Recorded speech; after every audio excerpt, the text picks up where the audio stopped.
Good morning, Coal City. Many thanks for joining us on the Breakfast Show live on ETV channel 50. Also streaming live on Star Times 113 and Free to Air TV 502. Na bola chindi enugo. Amanjunu mu na bola chin after 10. Obuni kadina na enu akwa ge man ibu onye ngana.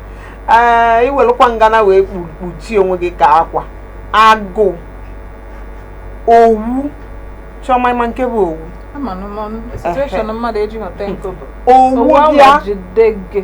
Owu bịa. Ọtọwa akwa gị tọrọ skin gị join ya na rie. So after 10 you should be up and about your business in the Enugu. Get up, it is Thursday morning. I mean it's not a Saturday. Jee chọọ ihe ị ga-eri. Ọ bụ na akpa gị ejugo. Ị chọtabịa anya m. Thank you, Mama Mbukwanagi. Thank you, Muge Mege. Your skin will be popping and dripping water like a fresh engine. Okay. My name is Ngozika, Mbah. Dalo no maki Sonyela in a special edition of our breakfast show. Una bola chindi Enugu. Afambo Chioma Agulanna. Dalo no. Good morning, Cold City. Actually, with the Lunu, Ozindi si na akwụkwọ mgbasa ozi. Anyị mechaa ya.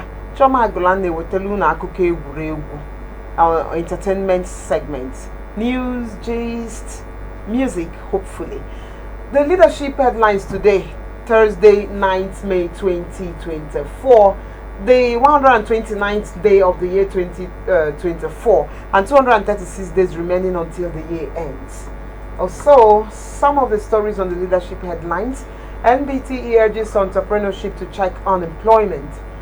7 tips on how to keep insect pests off your garden. Nde na kubo. Unje welu leadership headlines, newspaper, sorry. Kuno malo how to keep pests off your garden. Retirement. Experts advocate additional voluntary contribution endowment policy for workers. Mana, nkasikwa na ode mma o. Mana ozi mgbe oge elu mgbe a ga-enye ya ka akọrọpụkwa ịba n'igwe nga anata. I see back workers nyebe voluntary donations while they are at service. And there be on mmadụ ga-edebe n'aka maka isi mmadụ donate nya mebe contribution. See anya maybe an account on well access to. Mbosi obi ikpali amụ ga mba onwe ike onwe nke oji eli mana mbosi ikpali amụ ga ọlịa oji nwa eje wele ego a niile elichapịa. So na I mana contribution na-ekwu bụ to a particular account for future purposes. Mana obodo anyị nọ na ụjọ na-atụ onye ọbụla bụ na enwe ike mesịa contribution a oluzie mgbe a na-atụ anya ka onye nwe ego je welie ọba na ịkọ ofu onye ugbuo 80 billion naira sọsị ya EFCC akpụlụ ya 3 years ekpechabe ego efuro onye nwe ego nọkata ọgbabiri nwụọ even ndị bịa ma nwezi access to money olu mgbe ahụ ebido verification bido questioning 10 years unu amafu ego by the time unu ga-afụ ya ego ahụ ama nwezi value ma abazi uru n'aka unu ọgwụchi ihe na-atụ ụjọ. Mana ama m na ịjụọ ndị rụsigolo ọrụ oyibo wee na-ezu ike na ihe ha ga-agwa gị bụ as ndụmọdụ bụ na ị na-alụ ọrụ oyibo mbọsị izizi enye gị akwụkwọ gị bido mbọsị ya plan ba mbọsị ị ga-akwụsị ịmala ihe ị ga-emelu onwe gị wee nyere onwe gị aka.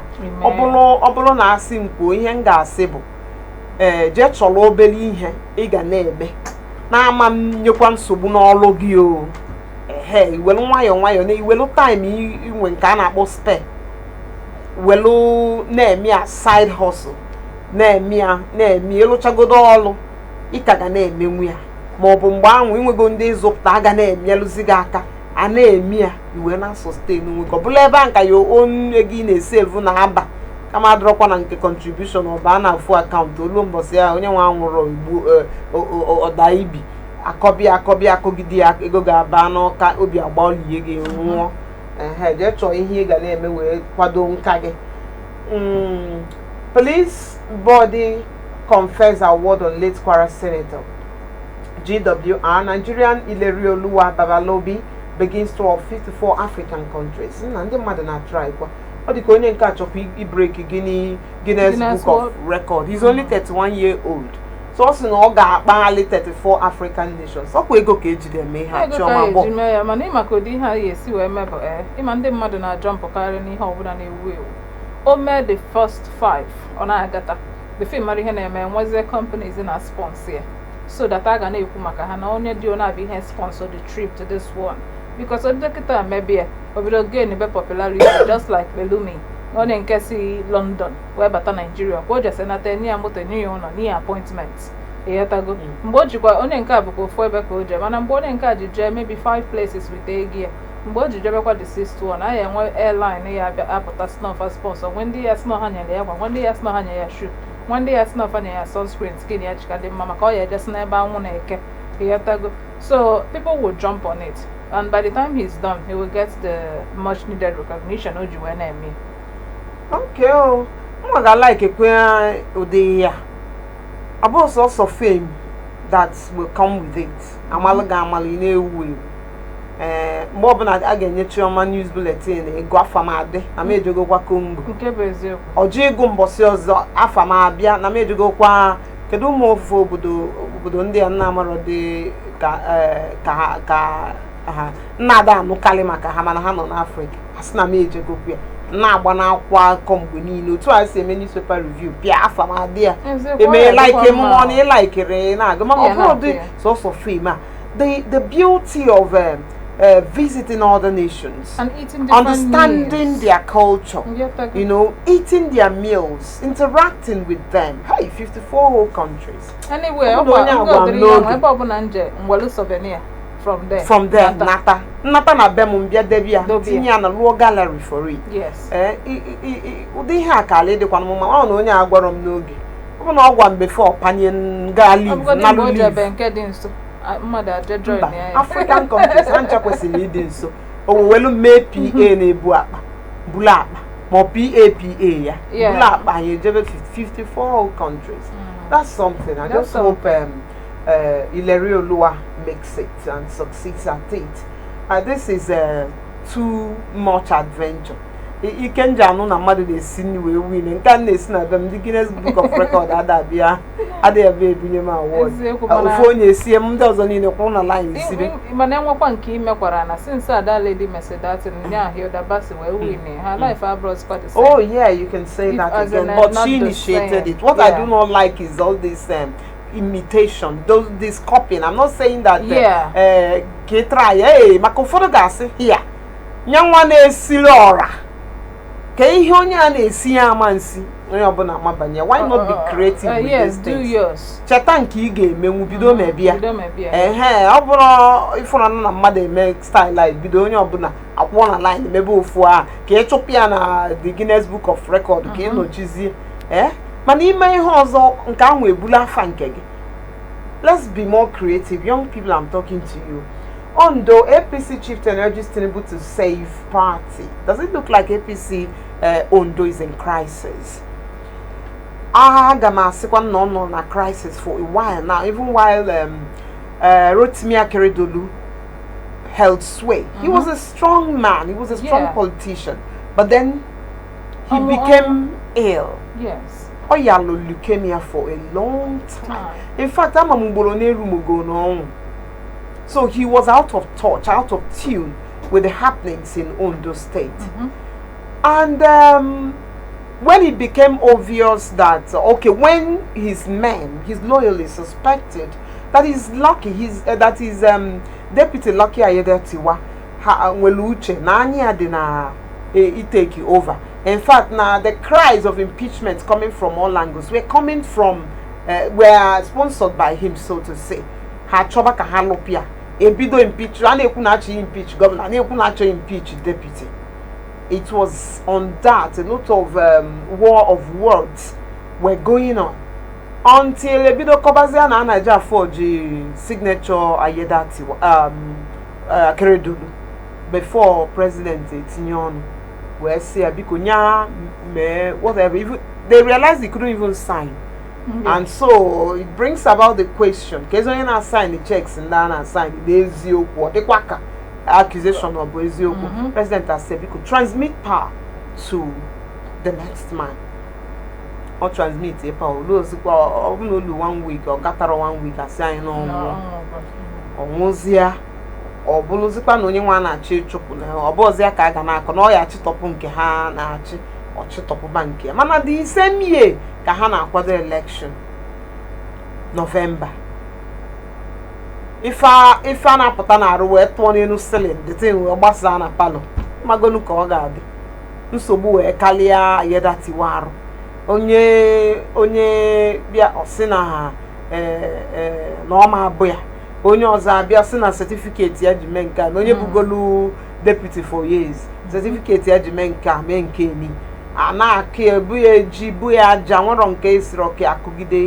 ihe anọkọtasị na o je na-ebi kedu ihe a na-akpịa membership card na-eke ndị mmadụ to join na-abụ party members na-ajụzi onwe m ada abazi party nwaba kedu ihe a ga-ejide kọbazi akụkọ illegality kedu certificate eji na-alụ nke ọ na-alụ bụ mbụ ya niile ka a na-akọ nwunye onye ha ndekwala over to him ejikwa anya afe a lot is going on na that state udo bụkwala afa ha that particular party godu ọ na-ekwu ihe ka ha ga-emegide ọgbakwalụ ndị PDP mana a house divided cannot stand so mgbe unu bido gbaba wọ ka e wee wepụ onye a ka e wee tinye onye a enwere ike unu agbagide ya unu enye ndị ọzọ ohere ịba unu ime ihe nwa a na-azọ ewu ile maka a ga-akọkọta ọ dịkwa ka nke ndị edo nsị na a ga-akọkọtakwa ihe ndị ama nwezi flag bearer and gbasarakwa INEC aji nwa ewepụ afọ unu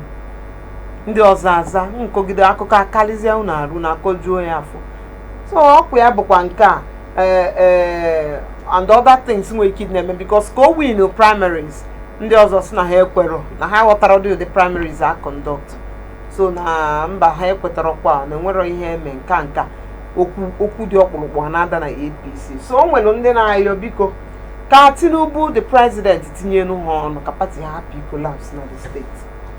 APC lawmakers can't impeach Fubara Rivers elders.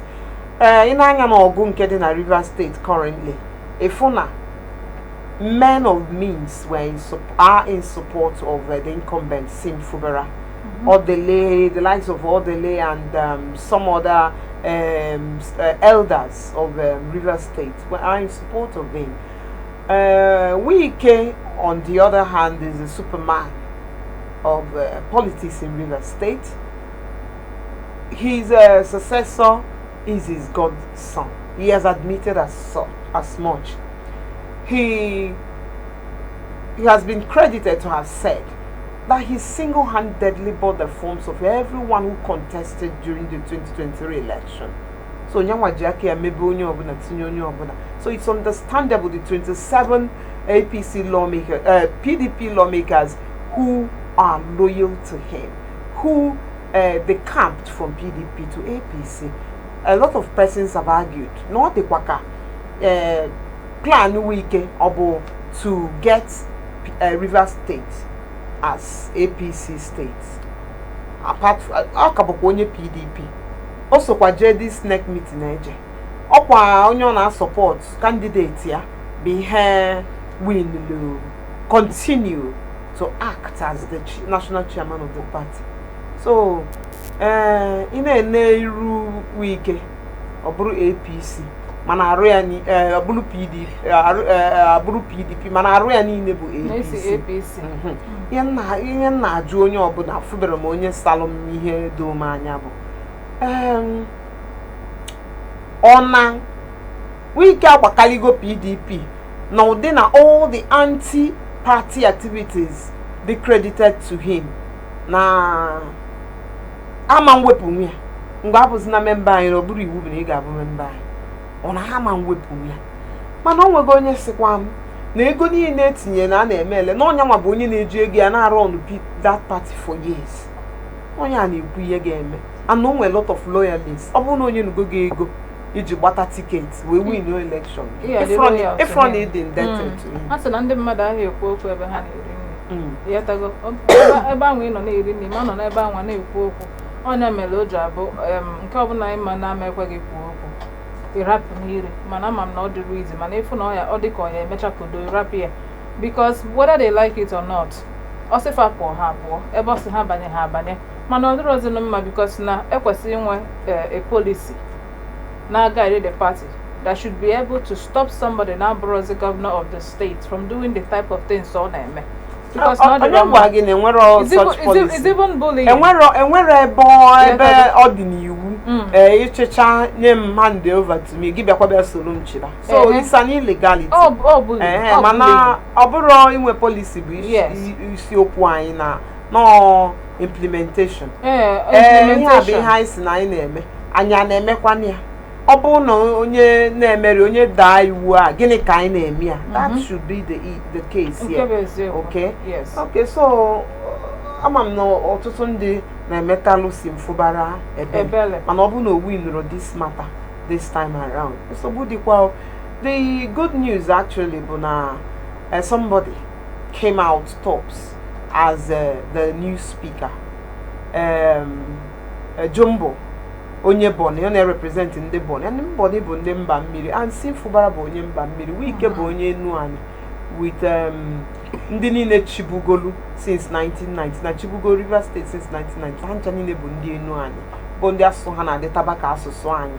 Okay, so onwego mgbe a sị na ọ dịkwa ka ihe a na-ese okwu ọ bụ ịkpagbu ndị nke mba mmiri bụ ndị Ijọ nọ n'obodo a maka na ha pịalụ mpe ndị nke ndị n'enu anyị kali ha kago nwe mmadụ ha ka n'ọnụ ọgụ mana asị kịta aka gị na mmadụ zọọ ihe and ndị family na ndị ga-atụ vootu bụ ndị family ya ụmụnne ya and mama ha mụrụ ụmụ 10 mama gị mụọ 2 ọ dịghị ka stand a chance with the person ya ga-amasị ebe ị ga-esi je dọta ndị ị ga-eji ebe niile bụ ị ga-ejezi yọta biko ka abịa mezuo unu ka ịma na ị ga-ewin onye and onye nke ọzọ jekwa ịyọta biko ọ kabugolu gị n'ọnụ ọgụ ọ yọta nwanne ya nke aja yọta nwanne ya nke ha tripụl one ha dị ịfụkwa na gị na onwe gị jegodo yọta n'ọfịa oles mọ na ha si ka anyị hapụ onye a ka o jee merigo ya winye ihe anọ anyị concede defeat anyị arapụli ya. That's the only way. So a lot of things, a lot of factors now work against Simfubara. Mana, let's give peace a chance. If you say the man has won an election and he's been inaugurated as the governor of the state, allow him. Allow him, please. Nya chikene ka go simuta. Yes. Ochizi ochitaro. Afrom ka mmadu ga-esi bido ọchịchị 6 months agaro. Ogona mgba. Ị na-akpali ị na-alụ ya aka n'anya. Enyekwa ya chance self. I go for this 1 year. Na-enwere ihe ji emepụta na brok. Ana agụ ya from mgbe ebido rapụ be ya ka o mee ihe ọ gbasara eme. Yetago eziokwu na a na-ekwu na ọra bụ igwe bụ ike nke bụ eziokwu mana ọ bụrụ ndị achịkọta ekwe ọnụ nye onwe ya might need to collaborate with other people o ye need kwa maybe take ya to the federal level use the law gafelo ihe ha na-use against him. There are ways around this thing. I'm not politics mana maybe orugo kwa mgbe nyawa ga call for help. Yetago of course, him and Tinubu Abiabugo or they can worry how better. But he may need to keep doing it. Mobile declare a state of emergency in the state. Ezok na Yamagapo. Manoni na fight Kwania may also lose his own position because on your cause. And we can see Maya, another Manago Anopuri. Yetago, if push comes to shove, then on your bona quapo no win because then why called it, nay, it's negative. Mother is not facing here. On our own, of because Obama we came my honor. On our own, Kiana, Gamma, Juna Kagaya, Gata. No human politics or not, no human being should be able to do that to another person. Politics or not, really. Senate wants later Bonayo no immortalized, the former Minister of Science and Technology. The senator at one time from Ebonyi State who passed recently, the Senate is urging the federal government to immortalize his name. That's one thing. I don't know. I'm having mixed feelings about this. Okay. Ona atekwa no maka akwa mmadu na ndu. Mgbe onye ade ndu imali ihe ga-emeli ọ dị ndu because anwụbero m gị nwa na-ege m ntị enwụbero ịmarọ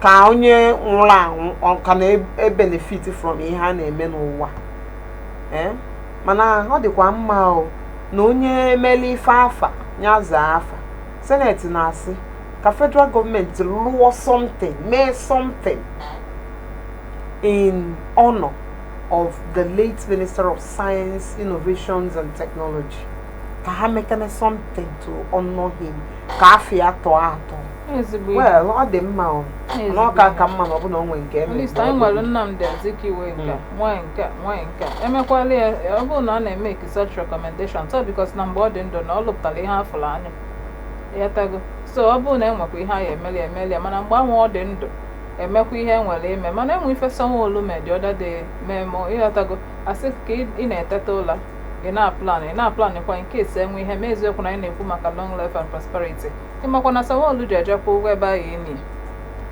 luzie ya ọma mma so that ọ nwụọ unu eji nwayọ wele ya jedobe ebe anwa as rich as he is already making such plans.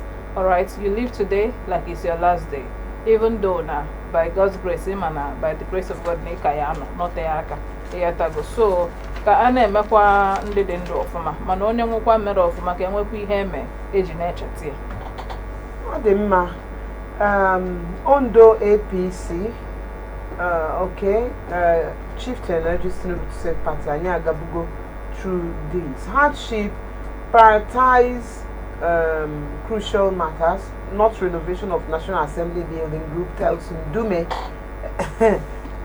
unu chọrọ ihe unu ga-eme ga-abara anyị ugba ka unu hapụ ịnọ na House of National Assembly ọ bụrụ na akụkụ unu na-akọ bụ ka a ga-esi wee dozie House of Assembly pentie ya gbanye ya kapet ọzọ change windows and seats anyị nwekwara ihe ndị ọzọ na-adụ anyị ogwu na arọkwa ya ka this group na-agwa Ali Ndume okay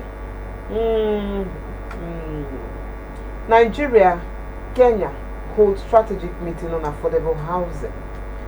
SM answer to reform surviving policyholders 100% sum insured.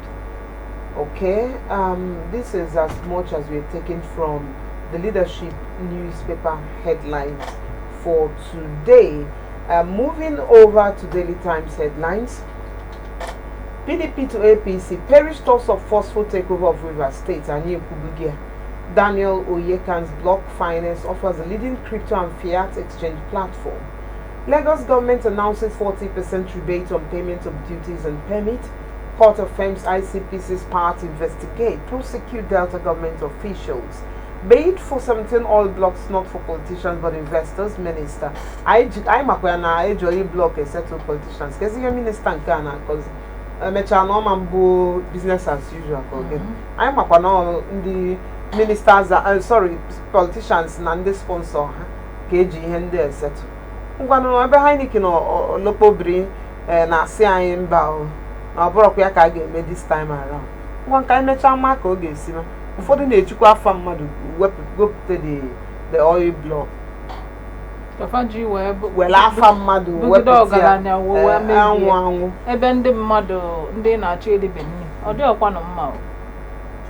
Amakwa m na o nwere ka ezi onye ngụtalụ kedu ndị a na-ekwe Pulitzer and kedu nke Nobel laureate anụnwa award mmadụ kpatachala ego debe si ebe ọ bụ na ihe anụnwa set up ga na-amụta ego forever biko ọ na-amụta ego o nwere onye ọbụla lụpụtara ihe ga-abalụ mmadụ uru wele ego anyị to support the person wele ego anyị to recognize the person wele ego anyị to appreciate the person ụdị uche na-abịa ndị ọcha ọkọlọ anyị na-emeda anyị ha ọkọlọ anyị ndị Igbo makwa ife ndị Igbo ifo ma ife kama na ihe mee bụ na enwezi onye na-eme ka o kwunyere ibi ya enwezi onye na-eme ka o mee ka ihe gatala onye ọzọ onye ọbụla na-eche maka ụmụ ya mana ụmụ ndị ọzọ kwanụ ndị nke nọkwanụ gị n'akụkụ ka ekwana isi na ili dị ndị mmadụ for a long period of time mana na anwa ha dịkwa mgbe anwa ịbịa ọ bụ na ha ka dị n'ahụ ọ ka dị mma na ha ka nweze njọ ịghọtago onye na-elibu nri 3 square meals na-emezie by struggling mana you got richer idobe gị ihe for ụmụ gị so ọ bụ na enwe ihe a ya eme asị oke na ihe a bụ ihe m ga-emelụ ndị constituency ihe a bụ ebe ego a ga-ewepụta fọ ndị na-enwere ka ọrafa ka ha ji wee na-eje akwụkwọ ihe a bụ ife a ya eme fọ ndị dịfa nwụrụ anwụ ka fa nwee ike ji ya na survive because widows are going through a lot and ọbịa dịka ahịa enegalụ ha anya ka esi kwesị so many things a ya enele anya ma ya achọ ya ma ya achọrọ ya enwekwa one other person ya mụ nwa tata na-enwere ego ya eji wee gbapụta onwe ya n'ọnụọgwụ Yetago ka ya na-sensitize ndị mmadụ on the need for family planning ka ya na-etinyekwa anya na ụmụazị anwa because ha abịago bụ na ha abịago yetago ka anyị na-arapụ o nwere so many things na-abụrụ iwepụta ihe ya abago ọgaranya ma ị na-achị ma ị dachi yetago ọ bụrụ the right way then amakwanụ ka anyị esi wee na appreciate ndị mere ọfụma there are so many people megolo ọfụma yetago mesịa retire mana enweghịzi onye na-akpọ afa ha yetago ọfụla ka abịa nwee little expose for nwoke alụlụ otu Igba he's an old man ọ rapụrụ Enugu last year mana mgbe a na-ajụ ya ese enwere ozi much enwere onye wepụta time wee ịghọtago mara onye ọ bụ mara ihe a ya emeli ya ndị ebe obi kwu self ịfụkwa ebe ahụ ọ bụrụ na ọ dịrọ mma mana ọ bụrụ ebe ilo na onye merụ such a thing ya nọ ịghọtago because anyị jesi wee jebe ya interview wee menụ wee mara ihe ọ na-eme nwekwa ndị ọzọ dị onye amechigo things ọ ya bee ma sị okay onye a dị mma ka eme ya appreciate onye a dị mma ka emelie ihe dị ona ọ ka mma kalụ even mụ na Ngozi ka eziokwu na ya ka emetara ife ka ekwesịrị anọkọta ewelu nwa envelope nye anyị side na-aṅụ mmiri mmiri anyị aṅụkwa dị ma tii anyị aṅụọ kọfị yetago na ka esi eme yetago ọ dị mma chọma nke ikwu na nke ikpeazụ a ka m kwenye na-esite na ndị niile ga na-enye m ihe so ọ bụ na ị nwere excess cheta ndị ọ na-afịa arụ ma ọ bụ ịchọrọgodo imelụ ndị ọ na-afịa arụ. I even like this idea of supporting creativity. I even like this idea of encouraging innovation. Mmadụ mee ihe na mmadụ pụọ je nwee first class biko dị na-akpụnye ya check 10,000 naira alụ na nnukwute plague alụọ ya welu 20,000 lụọ ya dee 10,000 naira one bank one inye ya 10,000 naira mana iji 20,000 lụ plague kpọkọ ndị mmadụ ese picture 400,000 hall igote mmanya gote mmiri mana inyere onye ahụ 10,000 naira. O nwere something dị wrong with us. Egwu kava na-agba egosi anyị some of the things they say their mama gave them. Yatago egosicha anyị ụmụ ihe anụnwa gbalụsi ọtọ ha aka nwee ego na-agbazi ndị na-eto eto na ọkwa nke ịgba ọta bụ nke ka mma esi wee malụ na ịdị responsible ya na ịgụ akwụkwọ n'ọnya ka mma because ọ dịka the easiest way but that side a na-asị na ọ dị responsible mana ọ dịzie ka imekata ọfụma ma ọ gatara ya change godo aka ọ dịzie ka ọ gaba yatago there should be something na-akpụbata ndị mmadụ na education. Onye mee first class, that person should have a house. Nwee ụlọ unu menwulie na ụfọdụ n'ime unu na-enwe ụlọ 10, 20 in different states. Onye ahụ na-enye ezigbo ọrụ ọ dị settled for life. Eziokwu mfọdụrụ ya ahụ nje mee second degree yatago make sure na nji first class pụta anyị eji ya wee mee ụmụaka encourage because na ọ na-eme enwekwa n'ife kwesịrị imere obere nwa wee si anyị ma ebe mmemme ji wee mere gị ife a because na imere ife dị ona and imekwa nke ka ya na mmekwara gị nke ka nka ime niile ịpịa nwa afọ ife si aja ego akwụkwọ ọ ka ọ dịkwa onye ọbụla biko nọ kama anya na-eme ka akpanata akụ elisi iya dị free ọ dị oke ịkpata akụ mana ndị nọ n'akụkụ ndị na-achị ya bụ na arụ dịfa mma. O nwekwa ndị bụ sọsọ ebe ha na-enye mmadụ so ebe kamera dị ọ bụrụ na na-enwero kamera na-esi ọma anye gị ọ bụkwa na enwere onye na-akụrụ ya aka ebe ọ na-enye gị ọma enye gị mana iwe ime ka m na-ekwugodo otu isizikwachi ime obere worry Lord Tinubu army over withdrawal of troops from Okuama ilotogo Okuama ebe a ji gbagbuo ndị army bechaa ha isi bepụta anụ arụ akụkụ arụ ha ndị asịzịa na ndị army wezili iwe wee sụbazịa ndị obodo a akwụ wee gbagbuwe wee mebibu ụlọ mụnye everywhere ọkụ maka mmadụ over 20 bụ ndị na-alụ or thereabout bụ ndị egburu dismember ọ na-ada ndị obodo ahụ gbalụ n'ọsọ maka na ọ bụrụ na mmadụ niile bụ ihe gburu ndị amị ọsọ wee taa n'obodo ndị mmadụ a na-etinye ọnụ na ndị amị ejukwa obodo ha ndị amị na-achụpụzi ha na ndị amị na-eme emechada ekpolo the king of that community emecha enwelu ndị emere arrest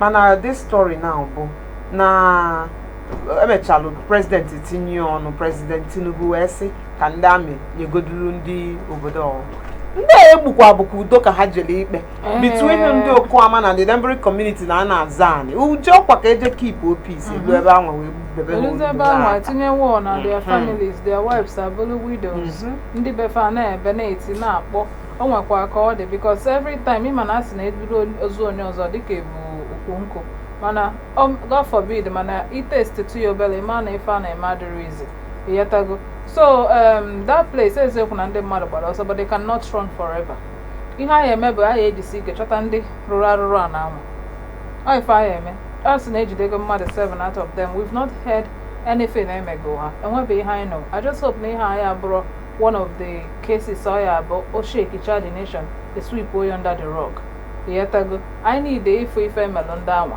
ka esi wee mee jail term fụkwa n'iru ha yetago and then it's a recommendation na dey ekube I find a way to protect the protector all right ka odi ihe anụnwa rapụ ime again no kwanu nne mụrụ ndị nke na ka ha rapụ iji isi ha kụọ ekwe maka na ha jele ọlụ. Okay, so away from that story, governors not against new minimum wage, says Nasarawa governor. Federal government committed to pensioners' welfare. Finance minister is saying cybersecurity levy TUC threatens total shutdown nationwide if Chioma if what he with the Akwụkwọ Daily Times. Egotopia. Manaima a couple of days ago, Central Bank of Nigeria, Selondi Bank, Madome transaction. Who were 0.5% from that transaction. Send the earlier to protect people's money from cyber attacks. And that people's money and accounts from cyber attack. I had the one man who na echekobego ndị mmadụ from cyber attacks, but 0.5%. Ndị mmadụ wee tibe mkpu ọkịta ewepụrụ oil subsidy ọkịta increase electricity tariff ọkịta naira na akụsa ka unu nechalụ ebe anwụ na-eti anyị n'ime abalị wee pụtasịkwa anyị na unu na ka na-anakwa anyị 0.5%. I remember that Chioma said na 0.5% nya agafekwa na 50 naira mana ịma na 0.5% a factor of ego ne dị na 1 million bụ 100,000 1 million 0.5% ya bụ 50,000 naira onwero mgbe 10 million bụ 100,000 onwero mgbe ọ ga-epe mpe ewepụ 0.5% ọ bụ na 1,000 naira ka ikwu onwe ka ọ dịrọ gị ka ihe ọbụla mana ọnwa ego na ọ ga-abụ ịgbakọ iwepụ ma na ihe pụrụ ndị mmadụ ebido tibe mkpu TUC na onwe ha Trade Union Congress wee sị na ọbụna ndị a kwụsịrị ya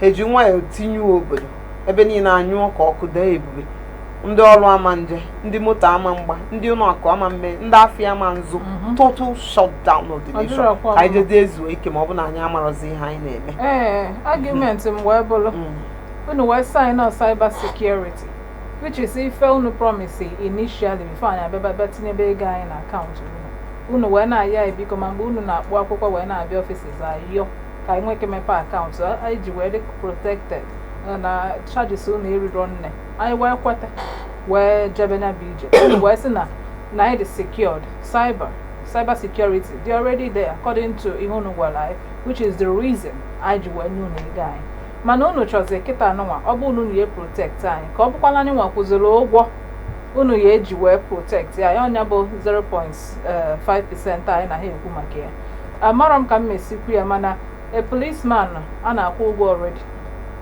ama bịasị m nye ego ya eji wee protect him all the way. So I support the TUC on this one all the too much. As a na the guy you will such a thing you can need the ego. It should be in the line of 0.1 or 2%. It should be way lower than a humble. We should not pay to be able to bank. Yatago. When can na fast in one can deny na our nana si wedo bego. We may need to do something like that. And other ways of storing money in gold form. And in today's world, in raw hair form, because price they are that. Yatago uno sekwanara no work or people will improvise and it will not go down well with the banks because I'm an unchwega need trading and what they go. But if they keep up at this, they'll be surprised what people can do when they are pushed to the wall. Because I work with a lot of Gen Z. Machali and the Hagame. And the Hamebi Oube. the parents, the older ones will queue in. The good thing, but na annulum from elsewhere, na the Central Bank of Nigeria has instructed the banks to put a hold on that payment, on that levy until September. I malono ma ulo September. Abona he nchani na abachago ogalanya nke bu na ewegodi ma 5% o ma anya kene unu maka iwe the 5%. Na bu unu save ulanya ego. Jumbo Emergency Rivers Assembly Speaker Ipubugo mi na enwega another speaker from Rivers State, and this man is representing Boni constituency. His name is Oko, Right Honorable Oko Jumbo. Okay. Now, away from that newspaper, Kaiga through the Nation newspaper headlines. Alleged 4.8 billion naira fraud. Court adjourns Ibeto's appeal to September 16. The man Ibeto from Southeast Nigeria, Anambra State to be precise, who runs energy development company, who runs a cement company. In fact, he was almost at par with Dangote in terms of cement, yes, until the latest challenge where he is alleged to have been involved in 4.8 billion naira fraud. Okay, and this matter, the problem, Niaman face a trial in Lagos. Trial in another place in Kahadagide, no Lagos, they made the trial. The truth now is that the matter has been adjourned to September 16.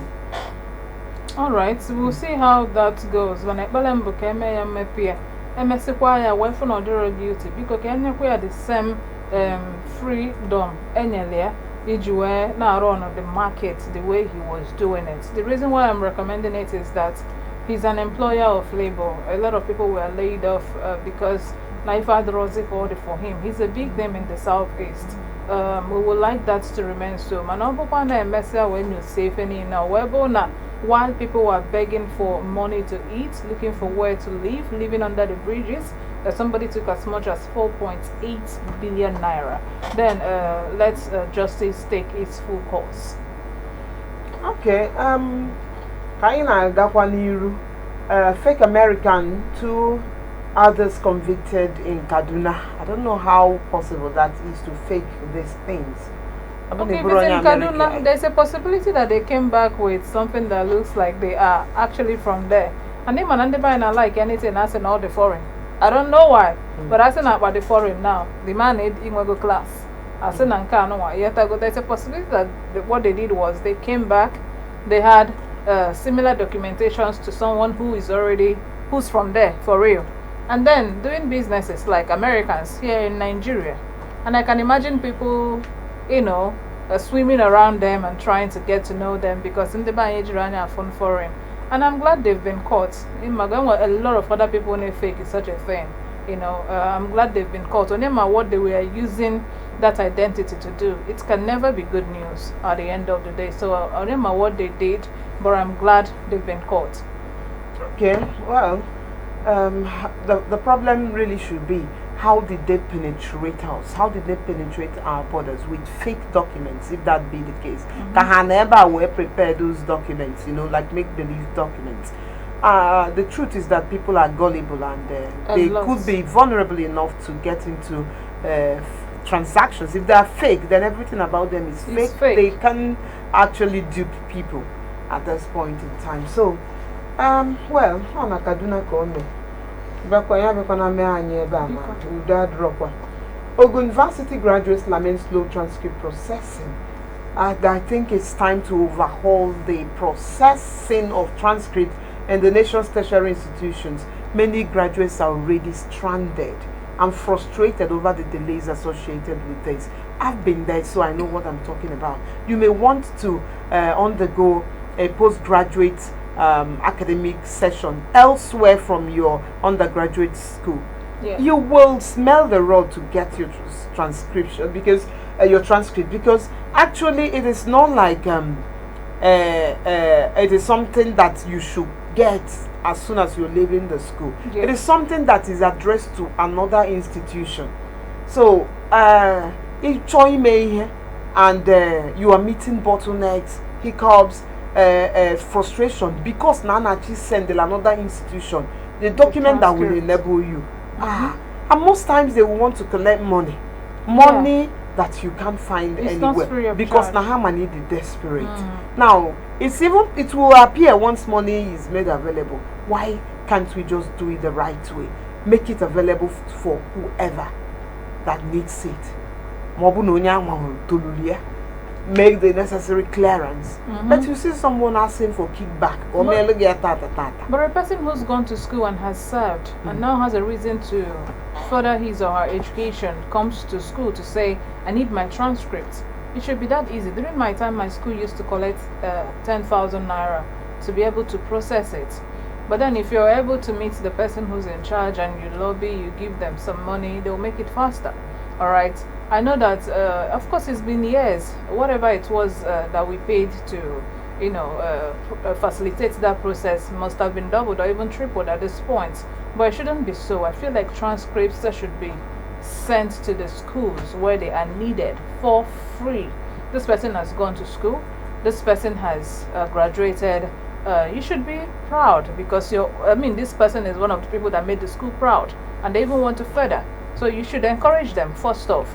And then the delay is not necessary. Some people missed opportunities because the transcripts didn't get to the school on time. So it's not encouraging at all. In a place where we're telling people that education is the key, the government should do what they can to also encourage those who have interest in getting educated. Marcel Root Hospital Leadway joined forces to redefine cancer care. Fertility counsellor urges women battling with infertility to embrace surrogacy. A matter of knowledge. Okay, what kind of knowledge are you exposed to? Women who are faced with infertility, or marriages, couples who are faced with infertility, will understand what I'm talking about. In these parts, in our funani push the bulk to the woman. In fact, any couple that are yet to have that is yet to have children, mana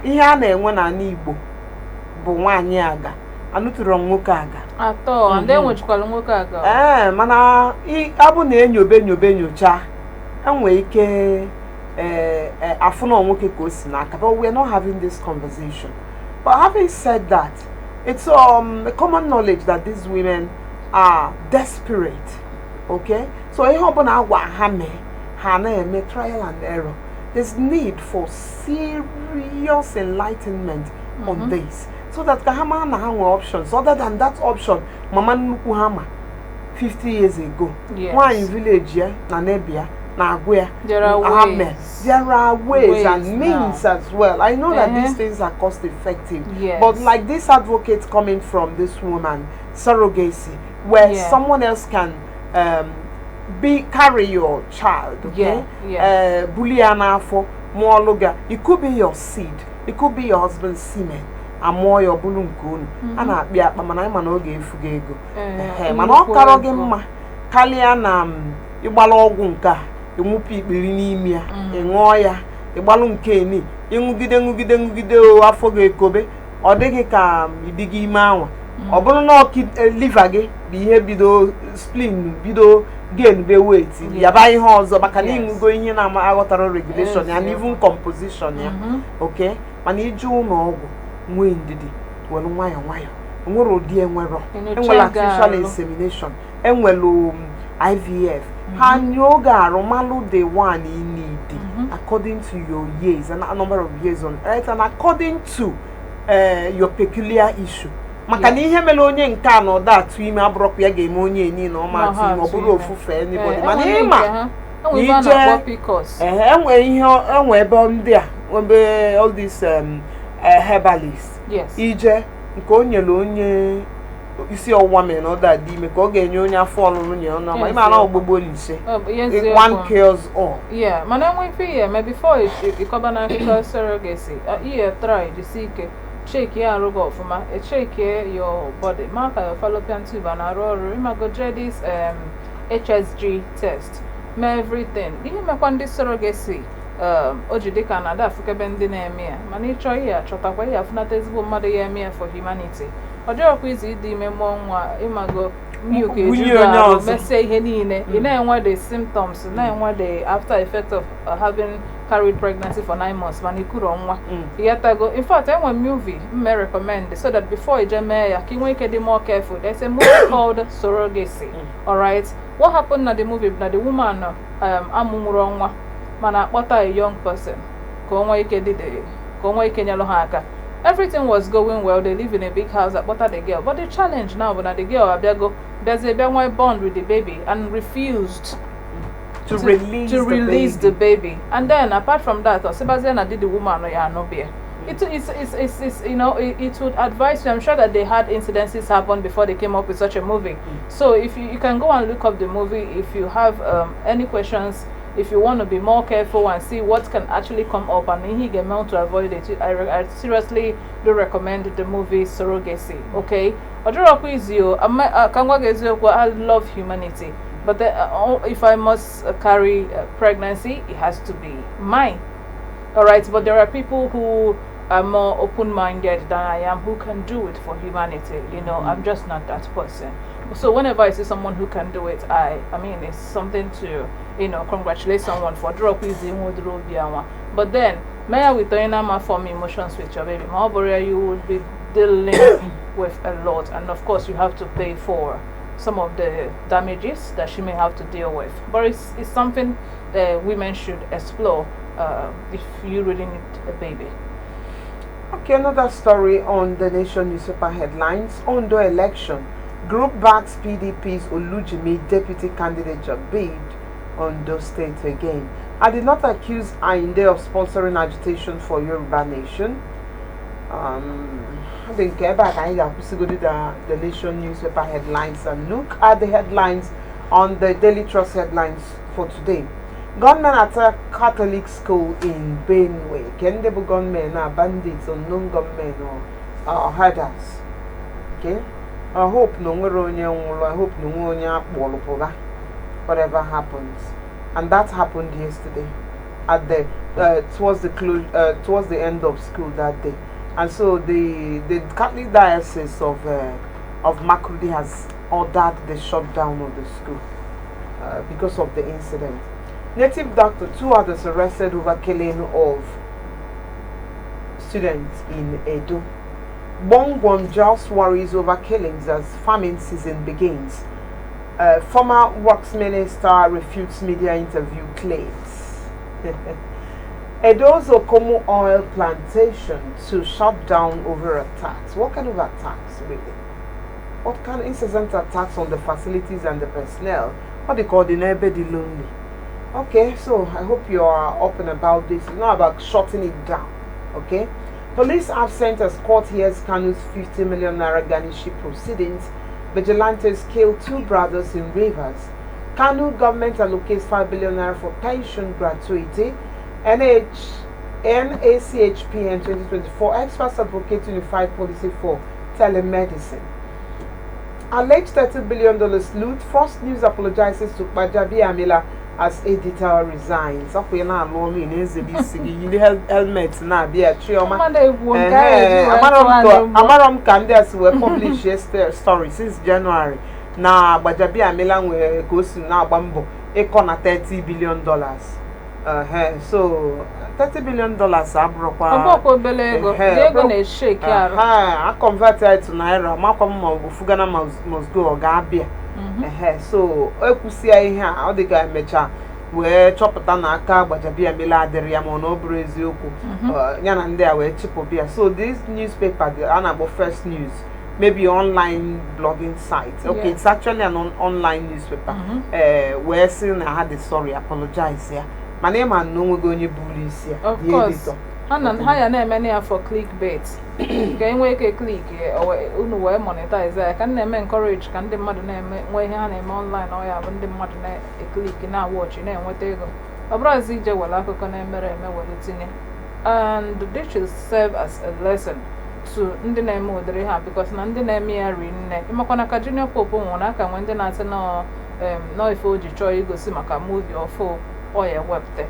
even now with days after ojiko welfare somewhere and all the end that the video will be coming up shortly. General subscription the boy open all the 11k or go to 20k makonya open actually for this is wrong. Okay, don't do it. You can actually make your platform to see the real news. You may not have a lot of followers, but you have the kind of people you need. So all the na all the woman and the boy real consequences home.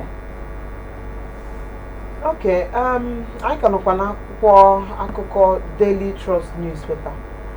Hajj, Nigeria won't use Sudan airspace, Nankon, banditry, reps seek special task force to protect Niger communities.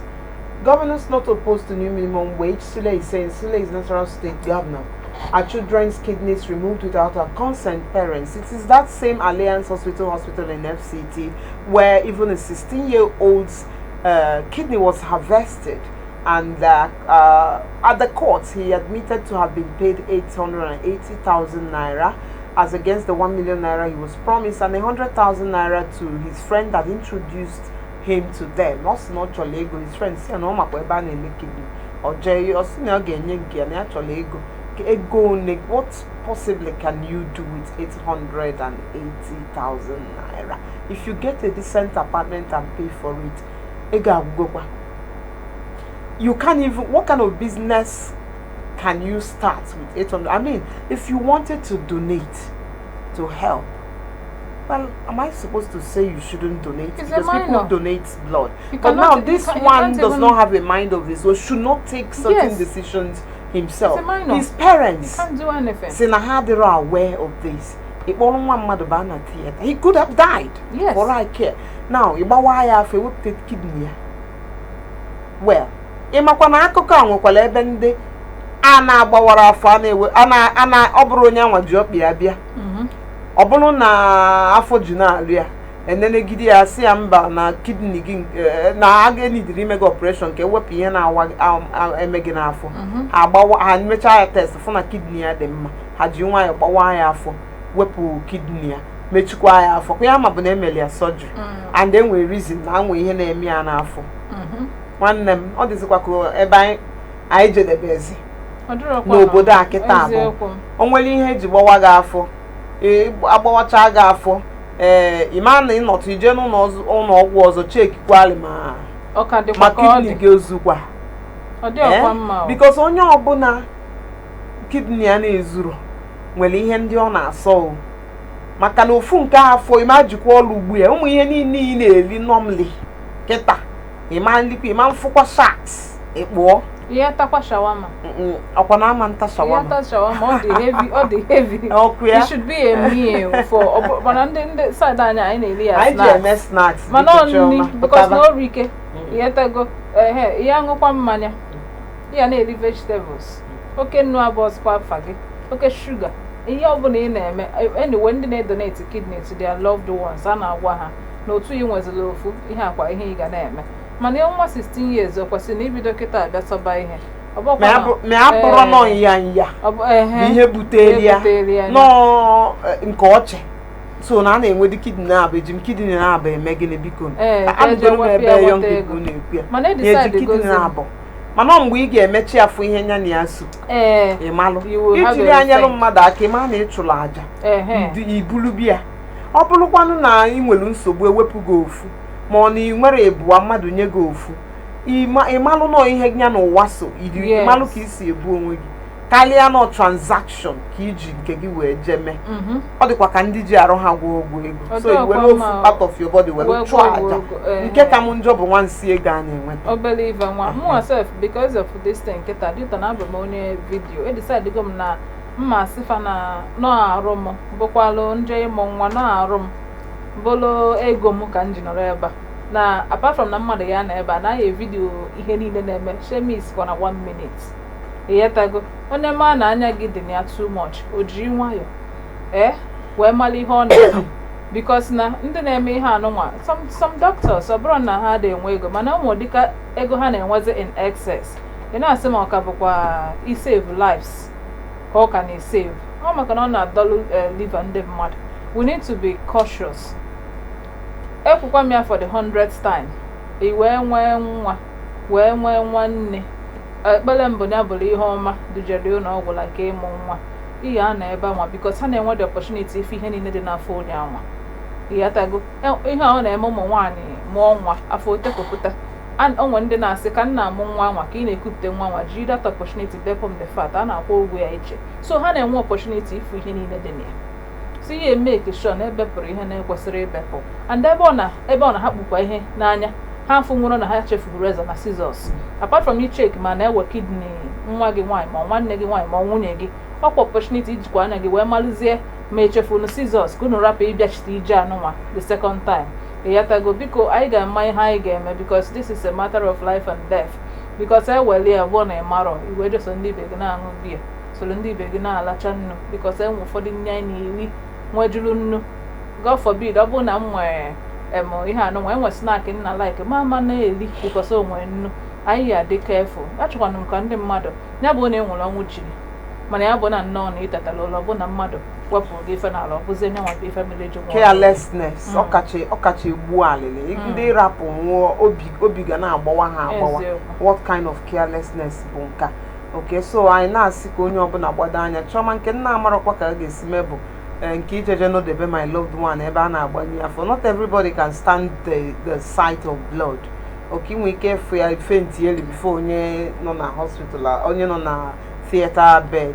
ekulie ọ bụrụ na onye nwa agbabiligo 66,000 prison inmates are waiting trials legal aid council 66,000 bụ ndị eji mana ekpebere ọdịghị ikpe so ọ bụrụ na ejide ha like 5 years ekpesia mgbe arụ eji kpesia ikpe ọ bụrụ na ha metere ihe nga 5 years ha ka ga-anọ nga ọzọ ka ọ ga-asị na ha anọgokwa 5 years ma ọkwa na ọ bụ na ha anọgo 10 years before wee kpesia ikpe ọ bụzi ya na ikpe amarọ ha agasị ha na-ewe n'iwe sorry biko oh sorry because even n'obodo oyibo enwe case nji wee mmadụ no sorry ka a na-asị nda ịghọtago he was wrongfully accused of rape ife ọya bụ nwaanyị like ya mmadụ ekwero o decide ịma enwe ndị nwe mental issues ọ ka nsị afụ sochetin onye na-like egi mana in this case ọ dị almost obsessed well, she found a way to pin rape on him so this guy wee banye nga kwasikwa case dị anya ya so many years mana somebody decided to reopen the case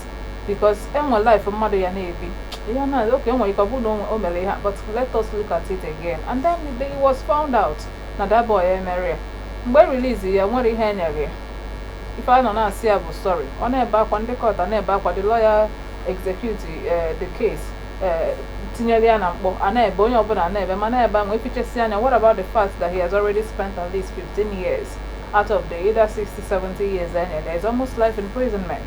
Yatagomana up to today, I followed the man on Instagram because I had to. It was a very touching story. I felt pain, you know, Yatago. And what he went back to his house, he lives with his mom, he's trying to pick up the pieces of his life. So, I could have been here was a long gabo. Emetakwani henga. Mother Baswegi when go for the phone or go what you can handle. You leave the place. It's difficult to have such control, but you should try to have it. Another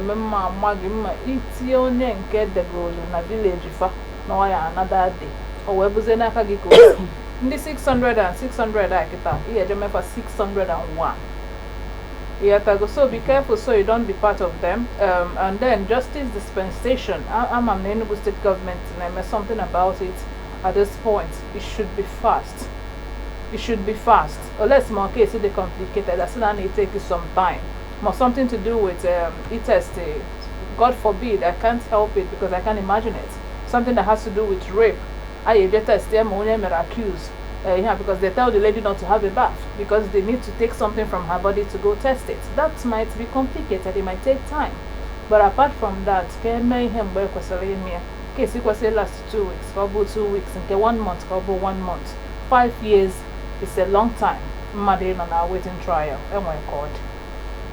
Okay, towards the end of the newspaper review segment, we made the last segment of the show. So the last story here about why intending couples in Kano may spend 5 months in jail. In the Kano state government, it's then we're certain health checks. ọ bụ na unu emere ya nwekwa ike ije nga 5 years na ihe nke 5 months ihe nke a dịkwa egwu honeymoon ka unu na-ejezi n'ime nga ije ebe ọ na fa ya emebe ebe kwesịrị ịma ihe ama bụ na ị ga-eje test kama ị ga-ebunye mmadụ ama m nọ something mee mana enwego ndị bunyere onye ha na ha na-eme ka ihe ọya ihe because before unu bido ihe niile a before unu erudo nke ọnụ because of course efugonu m ka ụwa si adị les ma onye welu mbịa wee nye Chineke most people try to asị na ọka test ya moto before anya bịa mana na test na anwe ma ife na-eme ihe mana olu na nke ọnụ na asị na ya test nata ka unu nwee ike mara ihe unu na-eme mara ma ibu ọya ma ihe ga-emenwe ya amụ nwa fertility gị ọ na-agatakwa nke nwoke arụ adịkwa ya mma ọ dị mma so that ọ bụrụ na enwe nke na-aya emete nwa mara ihe aya agwụ then nke kacha nke na-ewute m because na ọ bụrụ fault the kids bụ ndị nke SSA inye anyị pụta ụwa nnọọ ụmụaka ibe bịara na ha na-agbagharị ịgbagharịkwa na ara ịda anọkọta ife nwa dọba gị anọkọta ịtọ n'oyilu and enwere ihe ihe emenwu maka ya because na parents gị dị careless ego ejikwa echenji for ọbara eji enete ha anya ihe niile na-agba ha kalakwara ọnụ so imagine a situation ọ bụrụ na ndị na-enwere ka ọra so nke a bụ nke na-ewute ma ya test in fact mụ na-emere ya ụ na-ejekwa 1 year jenala ọfụma because na-enwe ka ọ dị is to save the next generation. Alright, ọ bụrụ na ifugo ebe mmadụ nwe crisis you will not push it on anybody no matter how much na like onye anwa ihe tago so apart from na na-akwazi ndị nke akwa ndị Kano ọ bụrụ ihe kwesịrị ịkwa mmadụ akwa you need to be safe you need ịma ma onye anwa after A and B anụnwa asị na ọda ana asị na ọda ana ihe tago na onye anwa ga-ebunyenwu gị ihe tago cheki ma enwe ihe ndị ọzọ dị n'agbụrụ ha ọ ga-abụ ọbata na your lineage because enwe ihe na-eme ụfọdụ ndị nwere ike bịa from a healthy family mana enwe family ya sị na ụdị ihe a na-eme na be ha icheki ma ihe ị ga-emenwu ma love akọva nwu ya ihe tago so ọ dị mma that couples are able to do this so that the family ha chọkwa na build will be good ihe tago mana nke AA anụnwa AS na-aba anụnwa ịnọ bụ nke kacha ewute because ife bụ mere mmadụ ife ọ ya ewute they live their life ndị nke mma almost like angels ha dekwa eme ịmago otu ọ ya bụ imegodo obere njiri ọchukwu ha nwa ha ekwede ihe ọbụla ha ga-eme because ọ na-adị ha ka ha ya nwụ na the next attack the next crisis ka ha nwee ike jebe anywhere. I've seen them, I see how careful they live.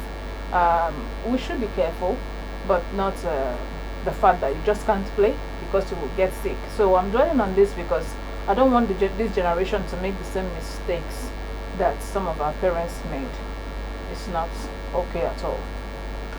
Okay, and basically bukene ifo ihe ọya aha na-ekwu ọya mbunye ọya inwe ike ibute maka na gị na mmadụ mekọ and na ịma nwe ihe mgbochi ọbụla because na you are legally married to this person. Ọ dị mma na ije cheke ya nwekwana ihe na-ekwesịrị force bụ anya force kama akụziela anyị gbaziela anyị gwa anyị ha kwesịrị ime wee mee nke ga-abala anyị nwa na-abụrụkwa onwe gịnị gbasara gọọmenti. Mana another thing bụkwa nke ikwukwa ọ dịkwa n'anya nke sikụla ebe a nke a ga-anọme onye ahụ bụ AA onye abụrụ AA onye abụrụ AS onye abụrụ AS na ha ekwesịrị ịmụkọ because na ha nwere higher chances of bringing up children of birthing children nwelo SS bụ the sickle cell trait. Yes. Gịnị ihe ebido gbaghalịa mma ka ị ga-ama na love na-agba ụka ahụ maka arụ ga-afụ onye ọbụla ụfụ ihe abụrụ na-aya ụmụazị ya malaria wee na-aya malaria enwe onye gara asị gị na arụ adịrọ nwa orukwa mbọsị ọzọ sị gị na arụ adịrọ ihe izi ị ga-ajụ ya bụ nwa gị ọ bụ sickle cell ọ bụrụ ka ụdị nsogbu asị dị mana ihe na-akwado ịnụ di na nwunye na-abụrụ enwekwa ndị higher purchase pay as you go megide asị na adịzi ime wee nụba nwere ihe eche ọ bụkwala ofu onye ọsị ụlọ atọ bụ ụtọ bifo ị ga-ekwobi ya ijezikwa test ndị a ka ọ ga na-abụnazi asị gị pụta obi agbawa gị si na ọbụna ọ bụrụ onye a o mechagokwa nwekwa mgbe nọ n'ụmụ mbụ nwa agbọghọbịa o sokwa o nwechakwa ndị ụdị mgbawa obi ndị ọgbọ m fụcha ị ga-ejide kefu iwu bụ na ihe ga-eme gị ma o mee nwa gị bifo isi ebe a mụta ihe ibidokwa n'oge eme ngwa eme ala ọdachi Okay, this story will actually conclude our time on newspaper review segment, which has taken the position of the spotlight today on the Good Morning Cold City show. But we'll take a break. When we return, Chioma will bring you entertainment, gist and music. N'oge akụkọ egwuregwu. Ndị Enugu daalụnụ.